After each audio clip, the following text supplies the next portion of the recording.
welcome. We have a very special guest today on the Self Connection podcast. Her name is Laura Dodson. And my personal connection to Laura has come through Satir Global. And I think we first met Laura through like one of those Zoom community calls.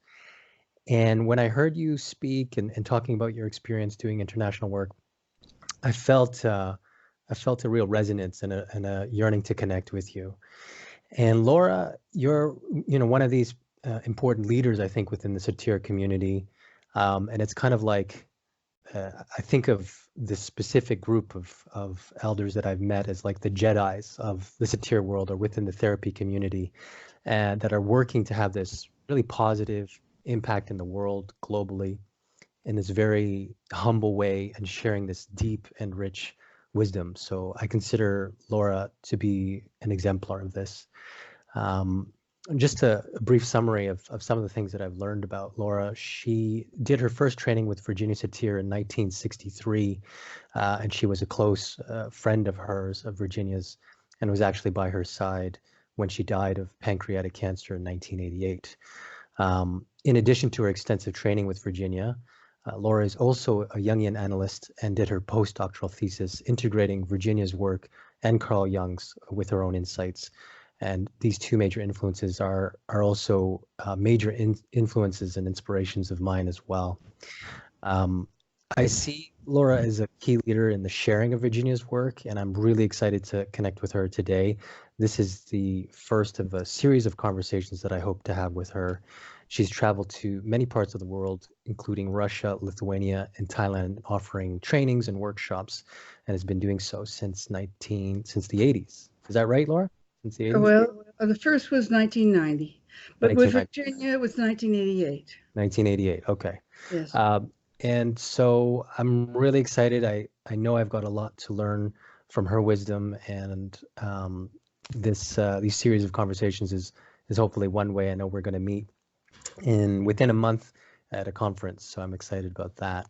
And I've asked Laura if she would begin by leading us in a short 5-minute meditation to help ground us, to get centered, to get connected together, and also with the energy of sharing a positive and useful conversation for others. So, Laura, can I leave it to you now to begin with that?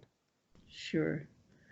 Well, Virginia always began her work with meditation, and the reasoning behind that is to bring one to one's highest self and to bring one in connection with life energy and life force, which she didn't really call God, but she called it life force. And so I want the meditation to help us connect to ourselves and to the energies around us. All right, so if you close your eyes, and as Virginia would say, your beautiful eyes, because we all have the opening to our soul through our eyes, and everyone's eyes are beautiful. So as you close your beautiful eyes, allow yourself to breathe and notice your breath. The breath that connects you to the universe and to life itself.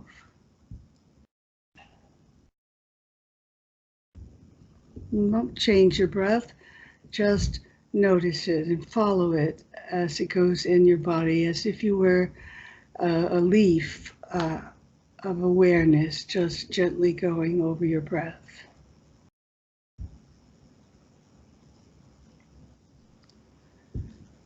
And I would like you to affirm that you're not alone in this world, that you can connect to the energies of the heavens, and you can connect to the energies of the earth, and to the energies of all life on this plane.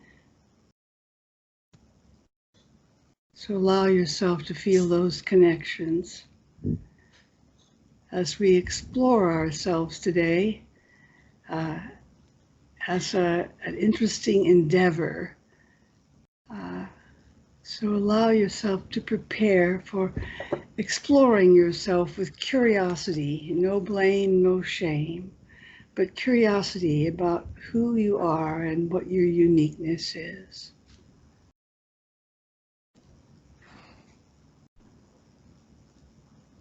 And so As you take another deep breath, feel the chair or whatever you're sitting on holding you up, and allow yourself to give way to it for you to hold you up. And allow yourself to bring your energy to this moment as you put on the shelf anything that's been on your mind before now, promising it that you can get back to it so you can bring yourself fully to this moment. And when you're ready, would you open your eyes?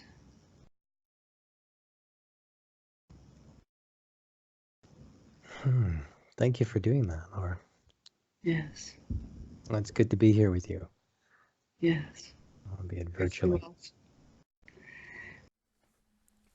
As we transition from the meditation to our conversation, I do need to provide a brief interlude and some commentary to help us transition into the beginning of our conversation together, myself and with Laura, because Laura immediately begins into teaching about consciousness and about congruence and about life force, but we had hoped to talk and learn a little bit more about her autobiographically. So Laura's going to be describing something that she calls the ZAP experience, which is the connection of the small S self or the ego in connection to a larger sense of life force energy.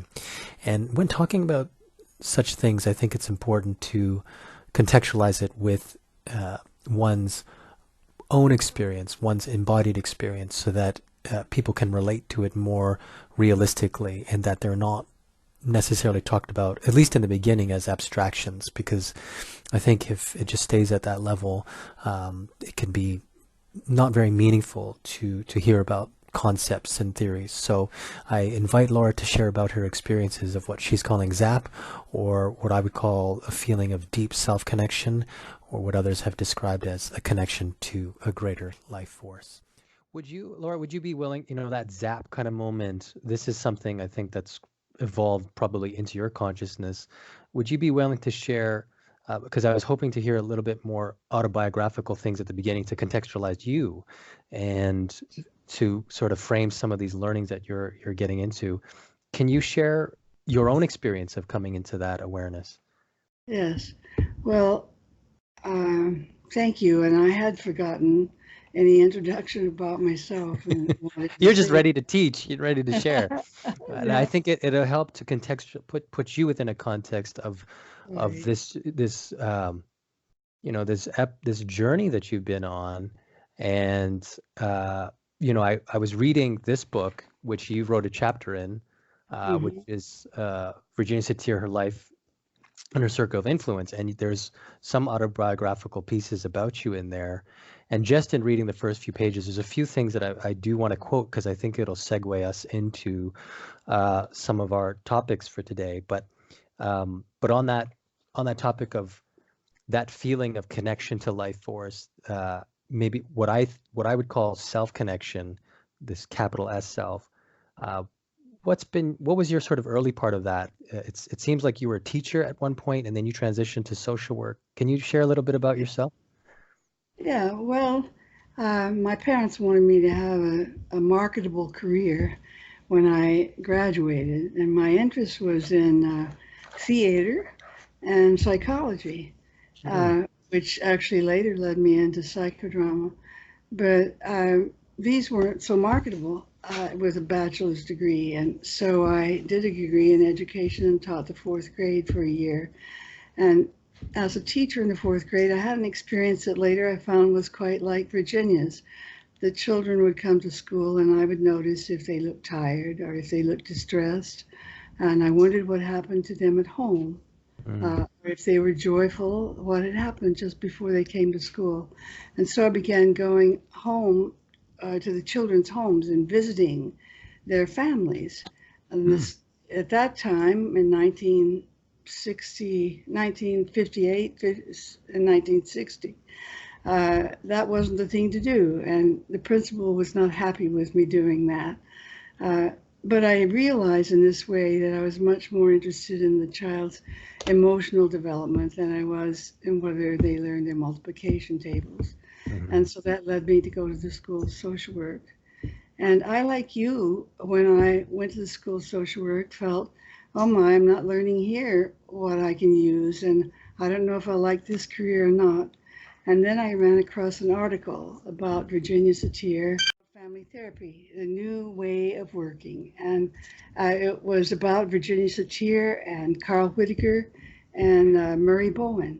Mm-hmm. And I was so excited. I thought, oh, I could do this. This makes sense to me. And I wrote all three of them and asked if I could study with them because there was a way to reach them that was given in the article. And only Virginia answered my letter. Oh, she was the only one. Yeah, and I wish I kept her letter. It was handwritten. And she said, come to this workshop. And it was at the place that later became Esalen Institute. Wow. But it Okay. hadn't formed then. Mike Murphy had just inherited the land, just come back from India to form it. And he was trying to settle things with his brother as to which part of the land each of them would inherit. But at any rate, the letter said, please come to this workshop and you will get something for your body, mind, and soul. Mm. Well, I thought, goodness, I never heard those words used in social work or in teaching. And I think that I couldn't miss that opportunity. And so I went. And I took my high heels and hose to go to a conference and ended up at Esalen at the hot springs where everyone was casually dressed and hot baths were there where people were nude in the spring water in the baths. So it was quite a contrast to what I expected it to be. I was And where were you coming from? Where were you living at the time? 26 years old. I was living in Denver. Okay. I had just finished the School of Social Work in Denver. Okay. So this is Yeah. this is right at the beginning of your career. Right at the beginning of my career. Just after I finished school and got a job, I got myself there. Okay. What was your first impression of Virginia Satir? Well, she was tall like me, Mm-hmm. and that was kind of reassuring. It was hard for me growing up and being tall. I was 6 feet tall when I was 12 years old. Oh, wow. So it was difficult, and she was absolutely expressive of what she thought and felt, and very present in the moment, and so easy to relate to. And I found it exciting to relate to her. It was lovely. So she seemed free to you in her expression and her connection to her inner life, I guess. Free is a good word. Yeah. Seemed free to say and comment on what she thought and felt, and to listen carefully too. She listened ever so carefully to other people.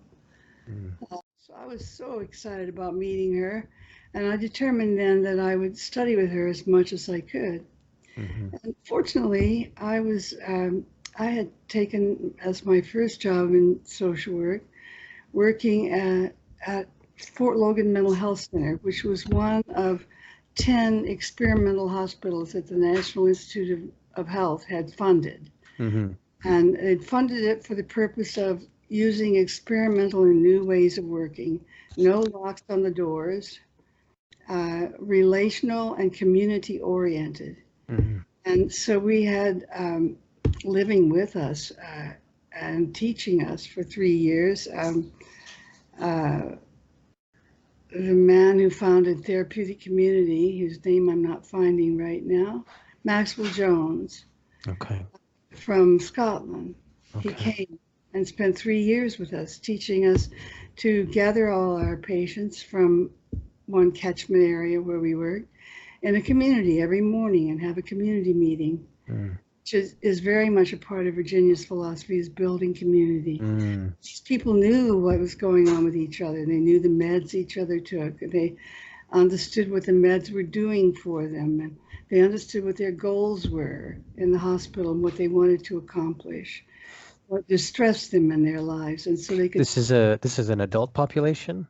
Adult population, maybe 45 people gathered every morning.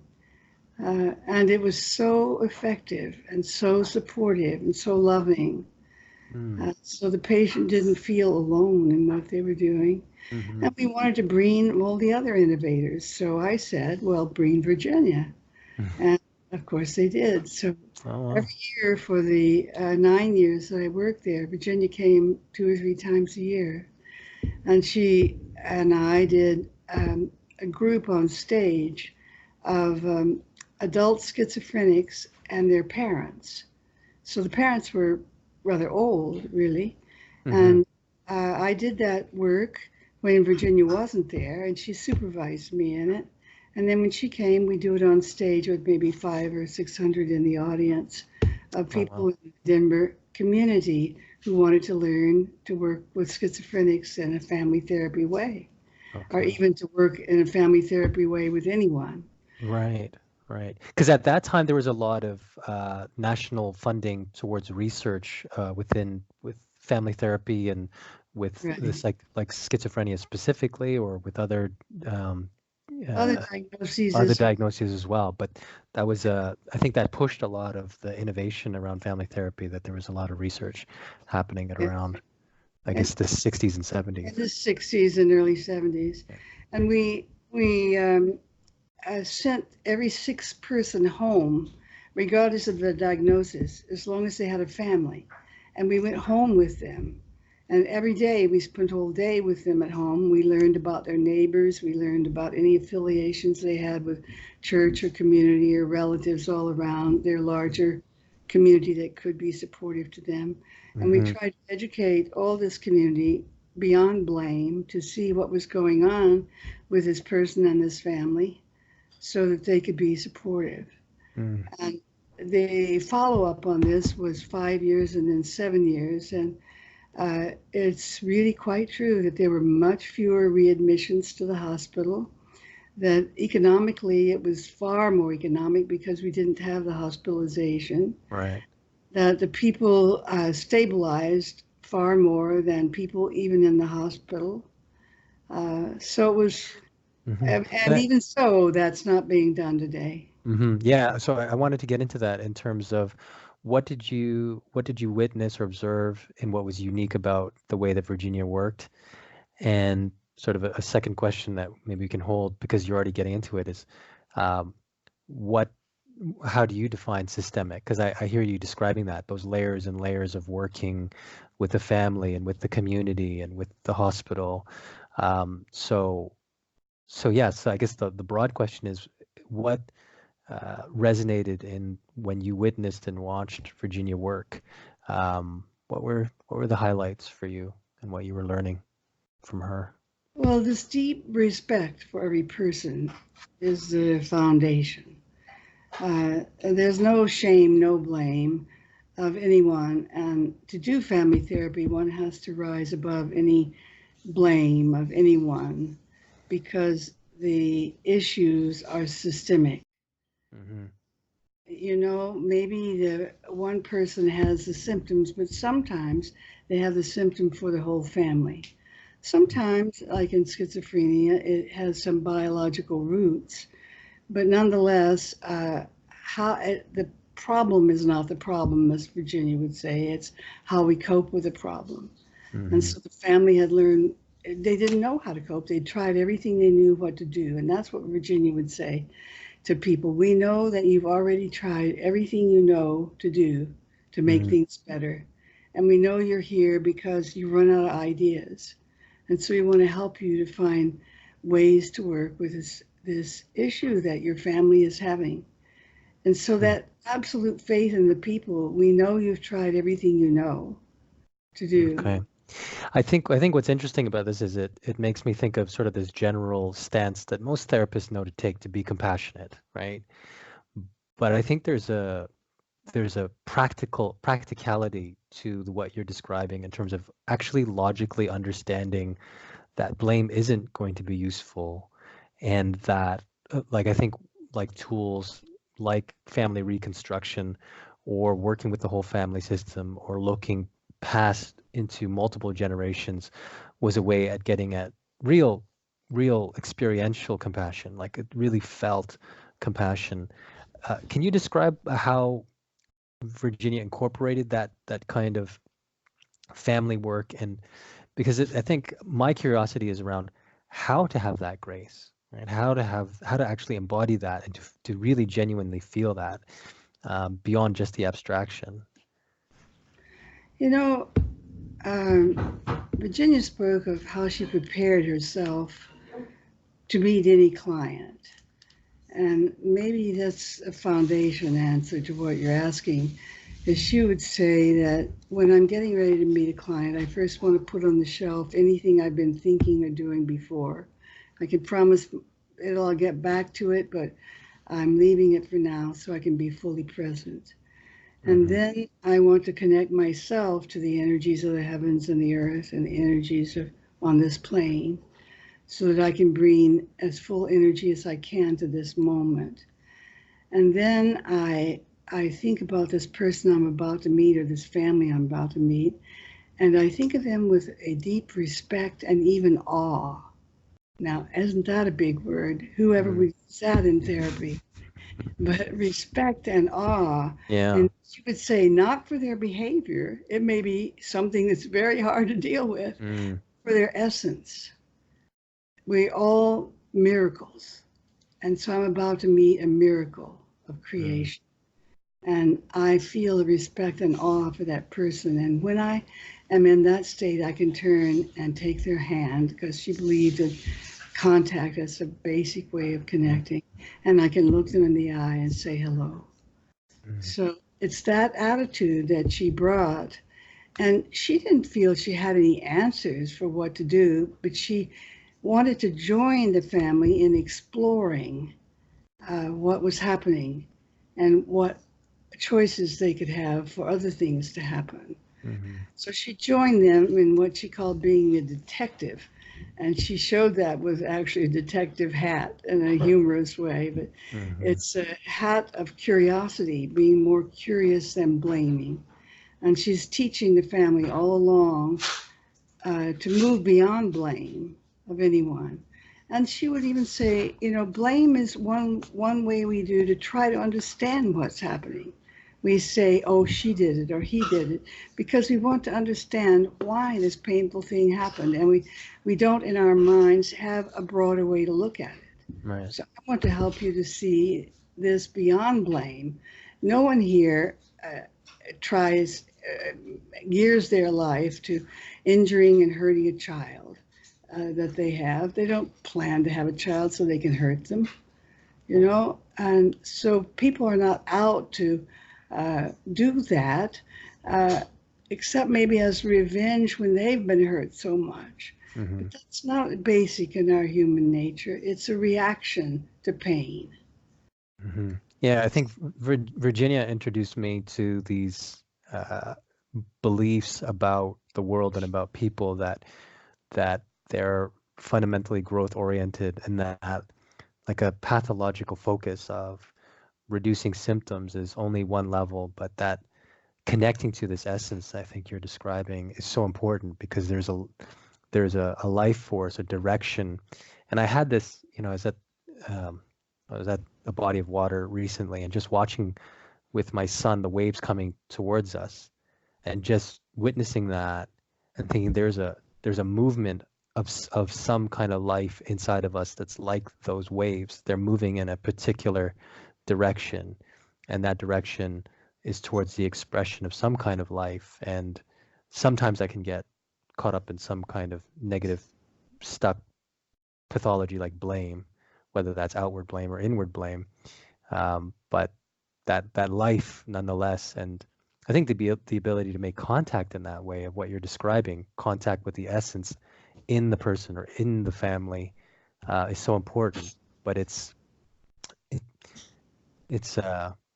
has to be experienced, and I wonder like how she was able to bring that. You know, when you talked about her introducing the training as something for the mind, body, and soul, what was in her experience that she had such confidence that there was a soul? You know, Virginia didn't speak of soul in the days when she was alive, except maybe in the last few years of her life, because this country was on a kind of anti-God kind of kick, and Mm-hmm. so she wouldn't use those words exactly. Um, but she would say that we have the seed of creativity and we have the seed of creative energy. And if we have what is usually called a quote problem, she would say it's a block in energy. And Jung would say the same thing, that we are geared toward growth, but sometimes a collection of things happen in our lives that block our energy so that we can't move on in growth. Mm-hmm. So she's looking for where that block in energy happened. And often she'll try to find that by going back in the past. So she'll say, when a person is saying, like, oh, a schizophrenic might say, I've never been liked in this family. I've always been different, and people don't trust me. They don't like me. She would say, "Oh, good. Thank you for telling me that. And would you tell me when you first felt that in your life?" Mm-hmm. And then the person goes back in their past, because at that point is when the energy began to be blocked. The creative energy for solving life's issues began to be blocked when they made sense that somehow they're wrong or bad or stupid or crazy, as Virginia would say. Mm-hmm. So they would go back, and often the schizophrenic break doesn't happen until like age late teens, early 20s. Mm-hmm. So she would be curious about what their earlier childhood was like, how they felt different, what it was like to be different. Did difference get a label of bad? You know, suppose we called your difference unique, Mm-hmm. she would say. And so again, trying to take blame of oneself or the other off of it. And And, shame too, taking the and blame. shame, yes. Mm-hmm. Shame is maybe the hardest emotion in life to carry, because with shame we feel like we should disappear, we shouldn't Mm-hmm. exist. And so shame, yes, she is really working to take that off and to help the person see themselves as she does, like a miracle of life, Mm-hmm. Mm-hmm. a ball of energy that's just blocked at this moment.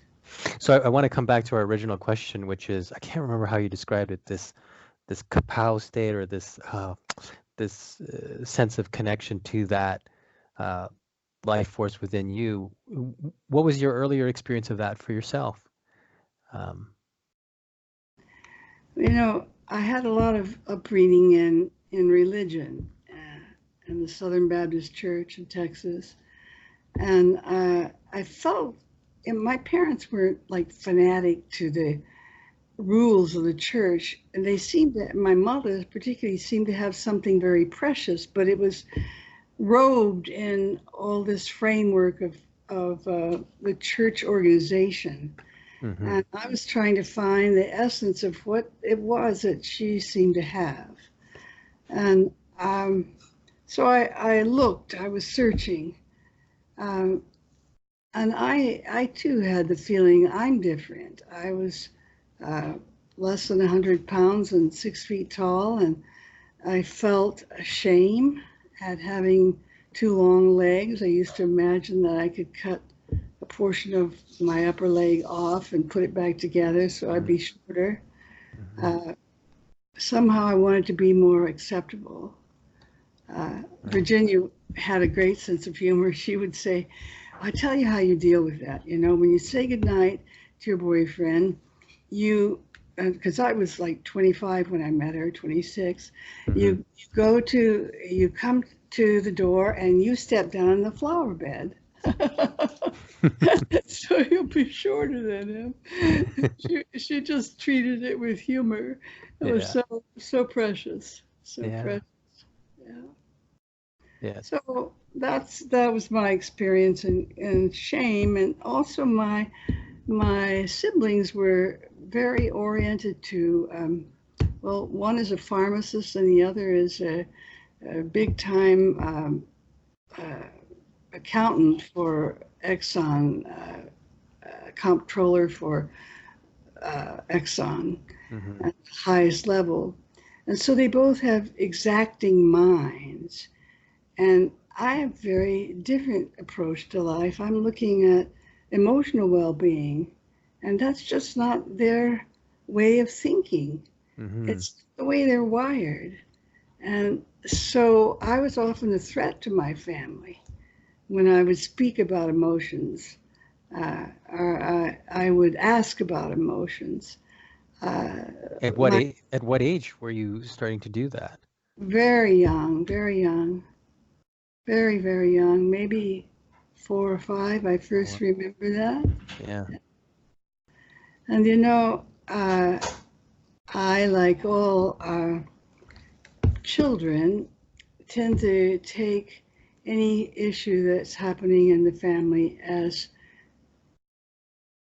something that they caused. And so I noticed tension and unhappiness in my family when I was around 6 or 7, Mm-hmm. 6, I would say, and five actually, 5 until about 9. There was this tension in our family, and I thought it was because of me somehow, that I Mm-hmm. had done something wrong, or maybe I wasn't lovable anymore. My father didn't come home from work and pick me up and throw me in the air like he used to before. And I didn't know what had happened, that maybe somehow I wasn't lovable. I was a charming young child, and then I was all legs, as they would say. So it must be my fault. Well, I worked with Virginia. Actually, it might have been that first time at Esalen, uh, or maybe the second time when Fritz Perls was there, and he played my father. I was sitting on his lap. He's nothing like my father, and we were exploring this fact of what I've just been telling you. Yeah. And afterwards, Virginia said to me, "You know, Laura, something more happened to you when you were 5. Something more than the fact that you started to get long legs. And so you need to go find out." And she was exactly right, because she realized that long legs could not make all the pain I had, Mm. and that something more was going on. So I was in Freudian analysis at the time. I was going out to Virginia all the time and working. I would come back and try to integrate things on the couch. Right. Uh, and I spent one Christmas when maybe I was about 28 or 27, just after Virginia had told me this, keeping my mother up all almost all night on Christmas Eve, saying, "What happened? What happened when I was 5? Something happened." And I don't know what it was, but it really affected my life. And my mother would kind of smile and say, "Well, honey," and she would kind of change the subject. And she wouldn't tell me. And this went on and on for um, several hours. It was past midnight. And Wow. finally she said, "Well, I'll tell you. If you promise not to tell anyone else, don't tell your siblings or anyone." And she told me that when I was 5, she learned that my father was having an affair. Mm. Well, uh, and she was crushed by this. My grandmother, my dad's mother, was living with us. My dad's mother said to my mother, "Don't worry, my husband did that too." And my mother said, "No, I won't tolerate this." And so Yeah. she had taken my brother and I to her mother and said, "I'll come home when we have a house separate from your family all living in it, and when you're ready to be with me." And Wow. she, uh, I really admire her for that. And actually, my dad got a house for us separate from the one that he was renting from his family, where he had the agreement that anyone could come there to live. And so my uncles came home from the war and they came there to live, and my grandmother lived there, and we were crowded into a small space. And so that all changed.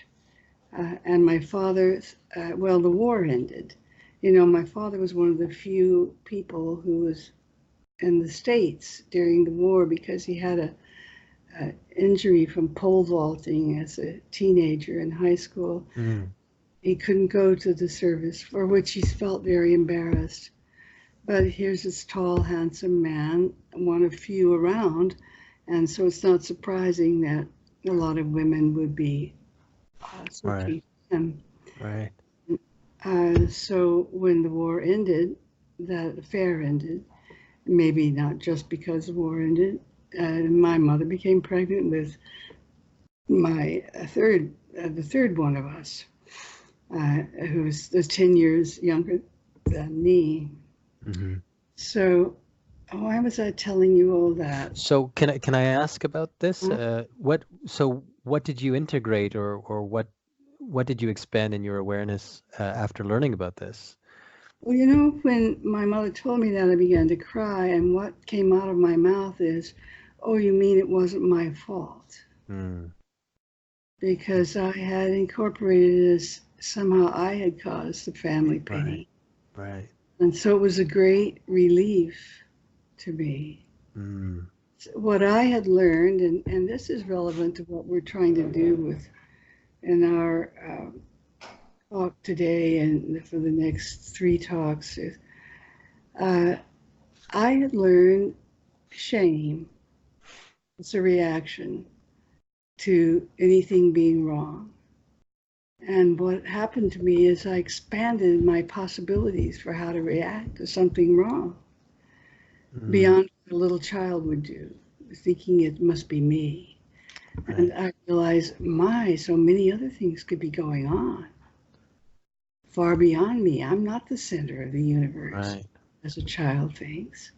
And so it was an Hmm. old learning that I had uh, that was a way to protect myself in a way. It's just to pull back and feel I won't talk, I won't interact because I'm not okay.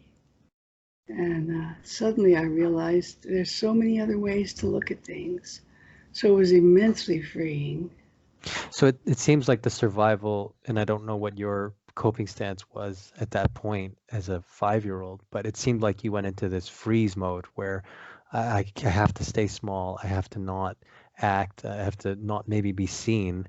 And then Hmm. this idea of your body growing and becoming unavoidably seen, I Hmm. guess contradicted that. It's like I can't, how can I hide myself? I'm not small anymore.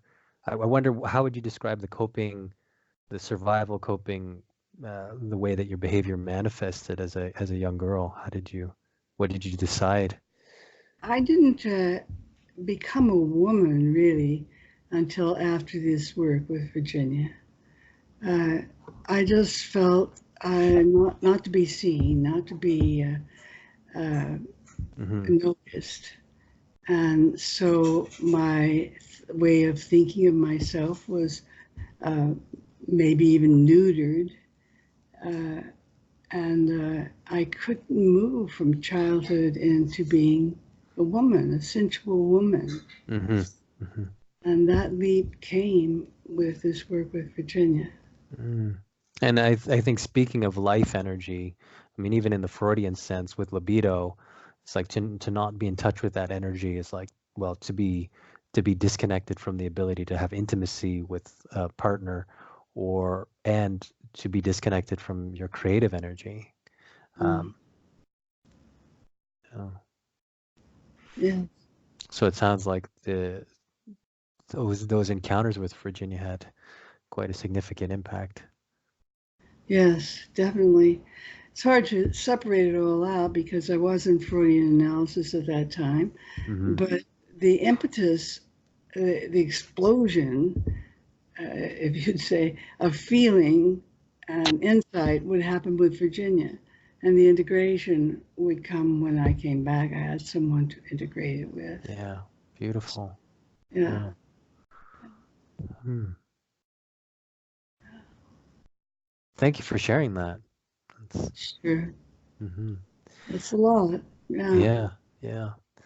Um, And in very simple little thing that Virginia just noted something more happened and sent me to find out. Just that's the kind of simplicity, and beyond blame and permission to explore that she hmm could give.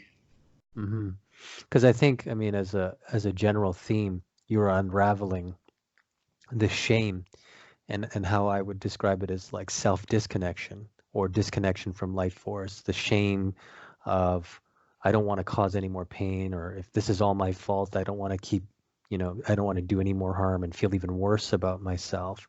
Some people go turn towards workaholism, or I have to become this huge ego and have a lot of success to be able to make up for all of this. And then there's, to not be seen, and for a child to be small and to be unseen, I think is also quite common as well.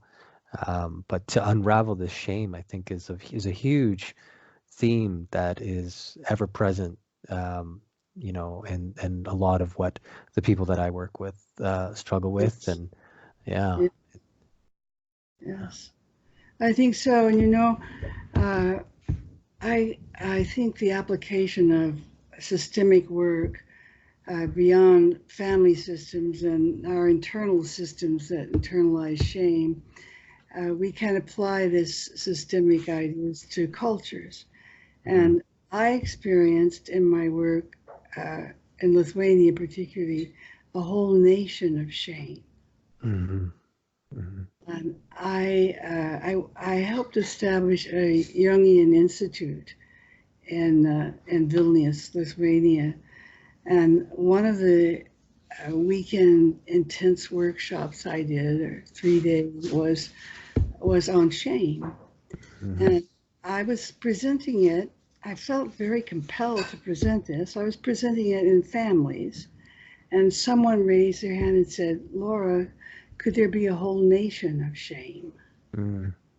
And then people began to talk about the Lithuanians joining the Germans against the Jews. And the joining of the Germans was a way of protecting themselves against the Russians. They felt maybe this new intruder is going to be better than this old intruder was. Right. And they joined them in killing the Jewish people.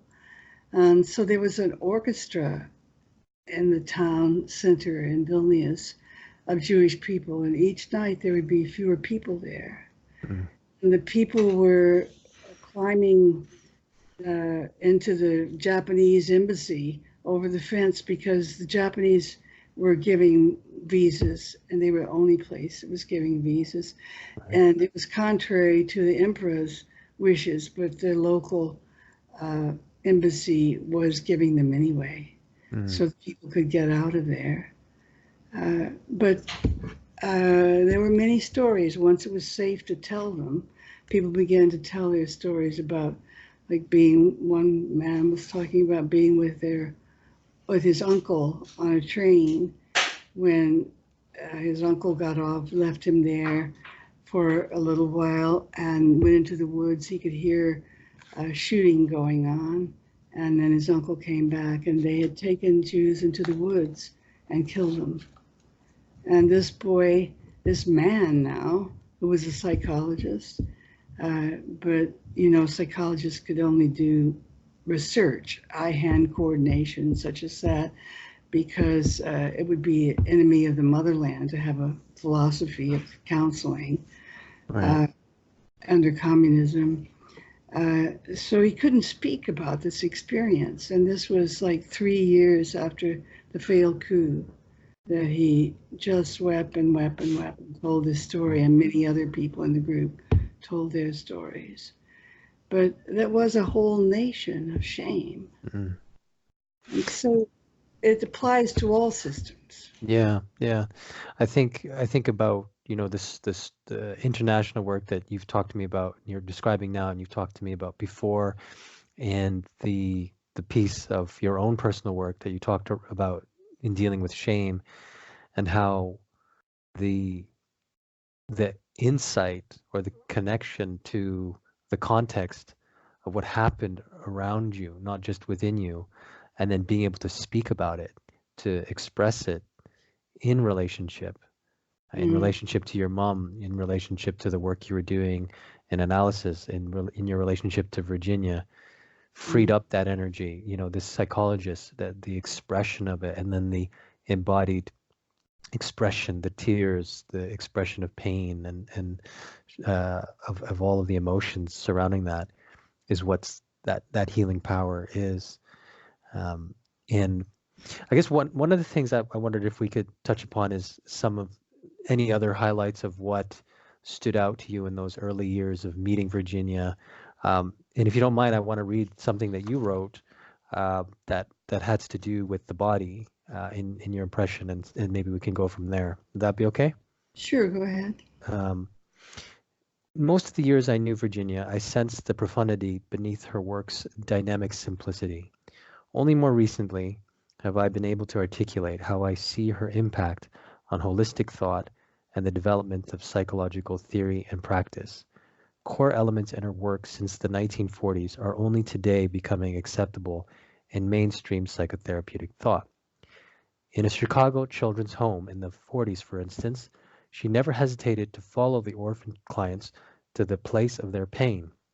She and they went beyond the Oedipal period where classical Freudian thought stopped, to the roots of early abandonment issues. Through breath and body work, she discovered that people store these pre-verbal experiences mainly in the body and in images.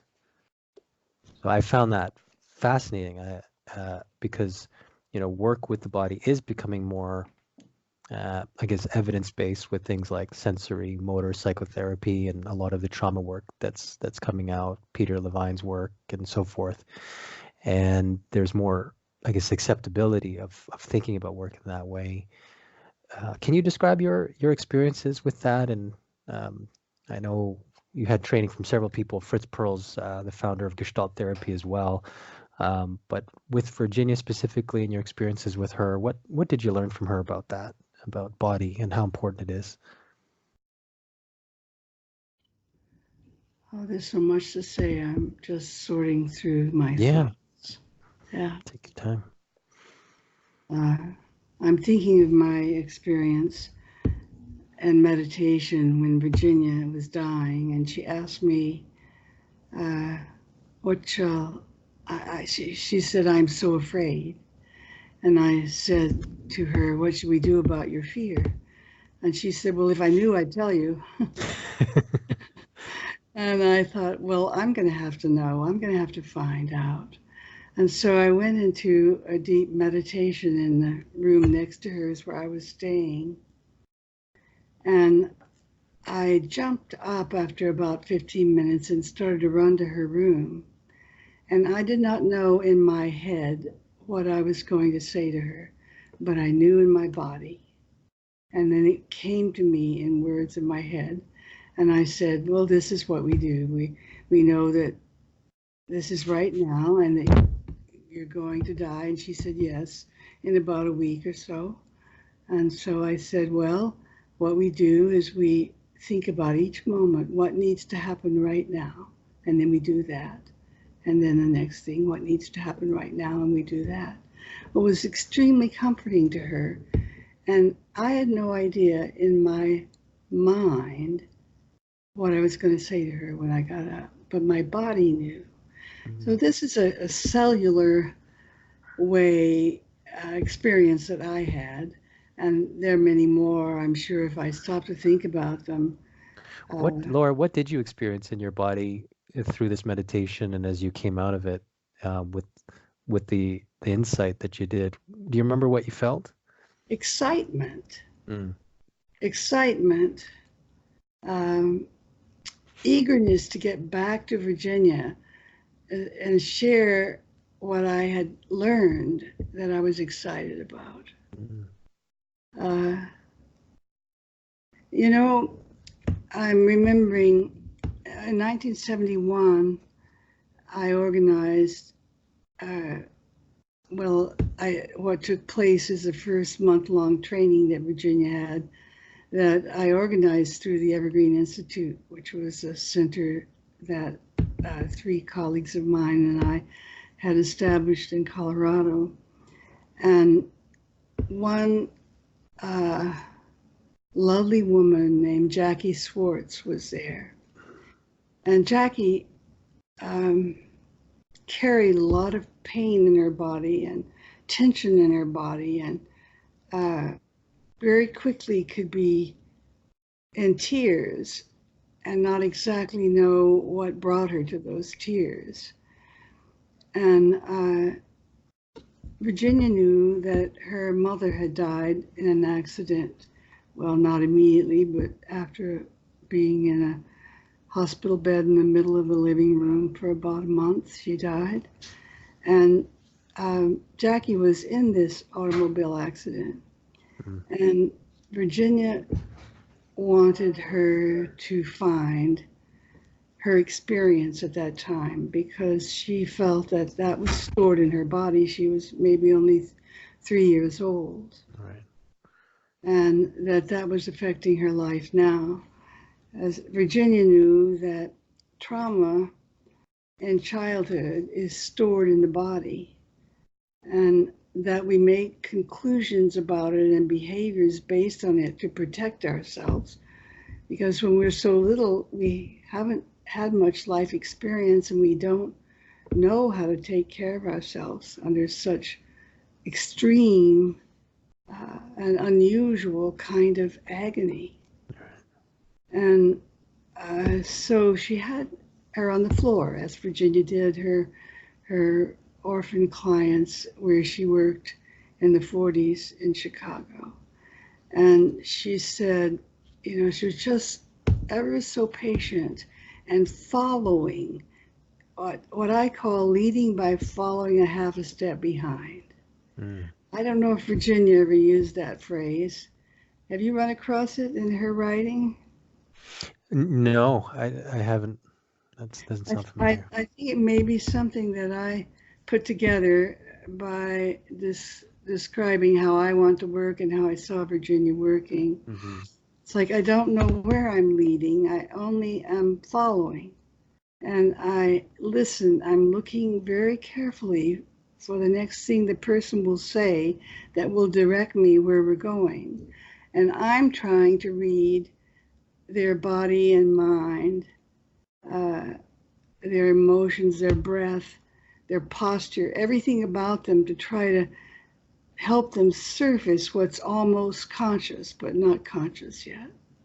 And that's what I saw Virginia doing as she was working with Jackie. And so she was right down on the floor with her.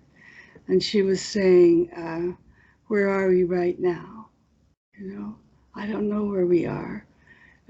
You're lying low on the floor. Yes. Would you like to lie lower on the floor? Oh, yes, I would. Because she saw her kind of wanting to go down. So she's suggesting something to her, which a Freudian wouldn't do. But Virginia feels that when she's a partner with a person in exploring, that they won't take what she's saying unless it fits. So she doesn't worry that they'll see her as an authority and have to say, oh, yes, I'll do that. But they really will check it with themselves because they've already become partners in exploring. I'm trying to understand. She was already lying on the floor. How could she lie on the floor lower? Like what was the physical position? She had her elbows prop up in front of her body with her elbows. So go ahead and rest yourself there. So she did, and she started combing her fingers on the floor. And as she combed her fingers, Virginia noticed her fingers and said, if your fingers had a voice, what would they say? What are they seeing? What are they feeling? Just giving her a lot of possibilities. What are they seeing? What are they feeling? What would they say? So that Jackie could take that in. And she said, it's a rough floor. It's a rough floor. It's brick. And then she began to remember that this accident happened in the center of town on a brick road. And she was lying on that brick road. She had been thrown out of the car. And so she then finally found where she was. Mm. Oh, I did all this with my sweet daughter who I adopted at 2.5. And she had to find all her early memories. She had to find them, especially her abandonment when she was brought to the orphanage. And it was painful, but she had to find them. And she was in therapy, and I was supporting her work in therapy and going to these places with her. Uh, and she, like Jackie, found where she was, and the relief that comes when you can place in time and space the feeling tone that you had. So there's a context to what you're feeling. It's very comforting. And she could explore it and say, oh, yes, of course I was in agony. Of course, this is where I was. My daughter used to say to me, Mother, I want my own memories. And then she remembered, Mother, did you put some lotion on my cheeks sometime? And yes, I did. They were very chapped. And that was one of her first memories. And she was so excited that she remembered, and she could remember the touch of my hand on her cheek.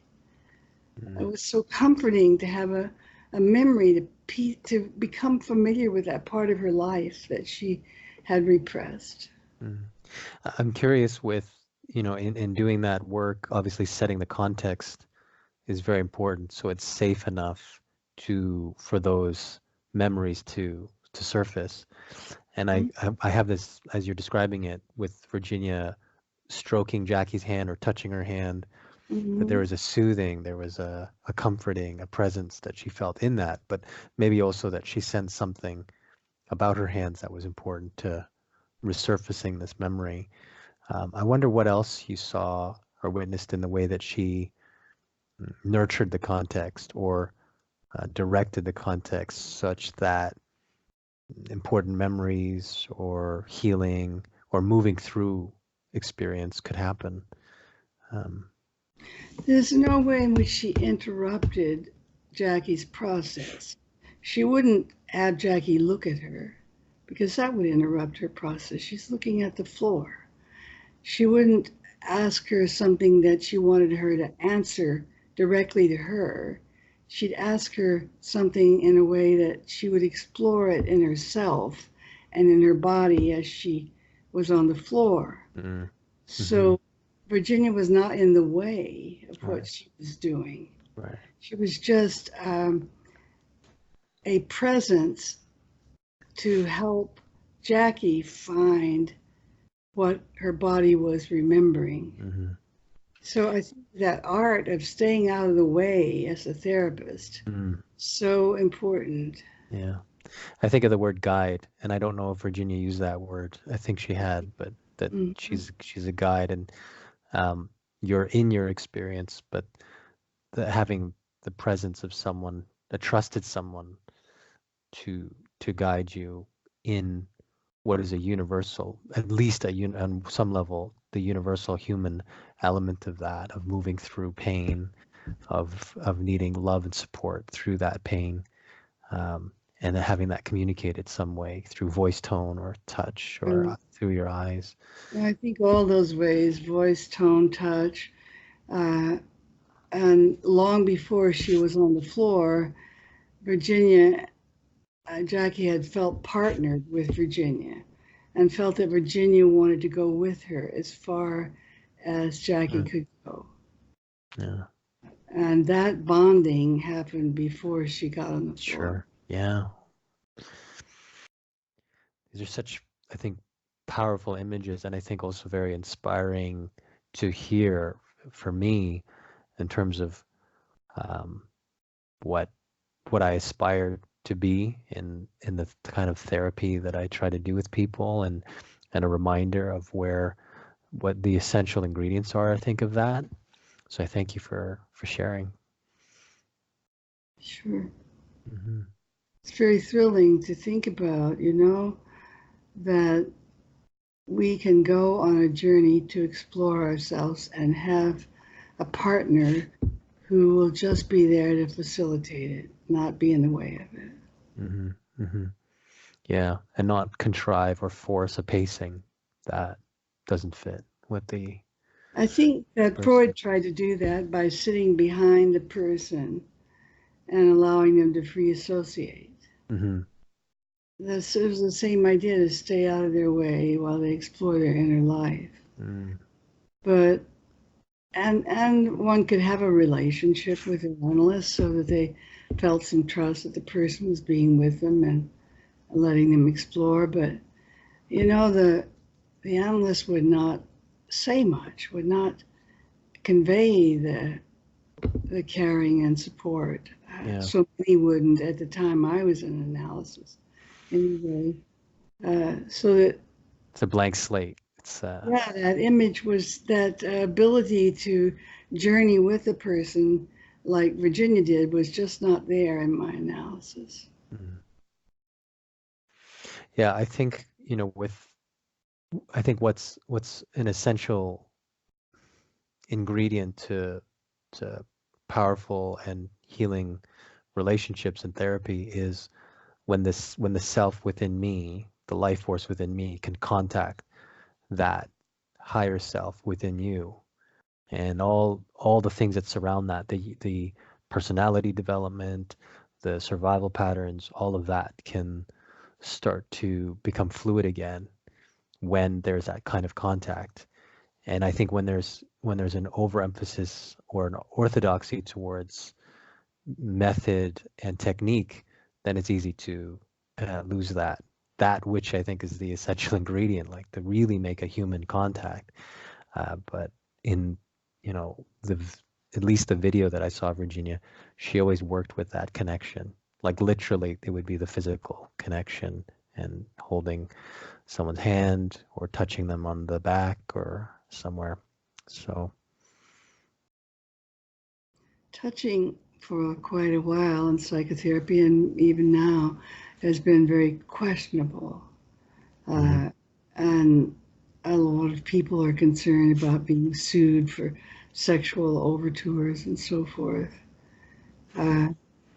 No one can make a connection with their eyes and not touch, but Virginia was helping, like husband and wife, touch each other and touch each other's hands Mhm. as they spoke.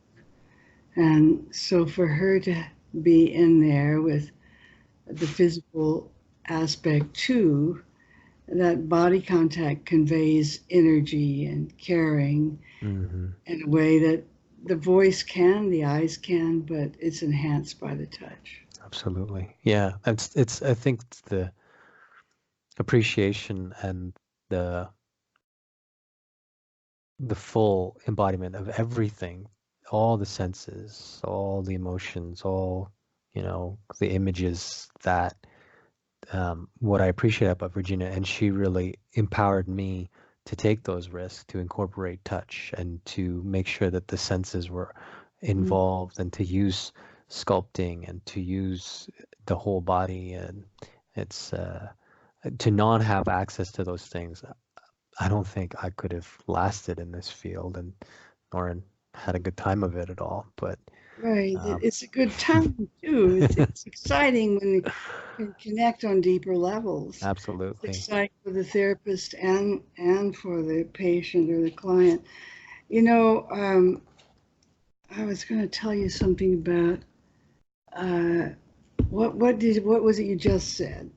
I'm not as good at these things as I used to be. Just about being empowered by her example of not being afraid to incorporate the whole self, the whole Oh, body, every aspect of, I was yeah. thinking about her description of a therapeutic session, and it has, as most people would agree, a kind of curve to it, a warm up, an apex, Mm, and then a kind of summary and conclusion.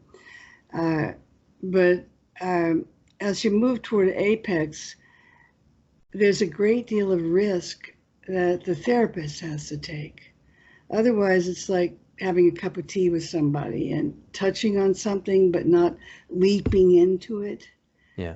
So, Virginia talked about the therapist taking a risk to say that which is seems to be unsayable, or to move in that territory that seems to be prohibited. Hmm.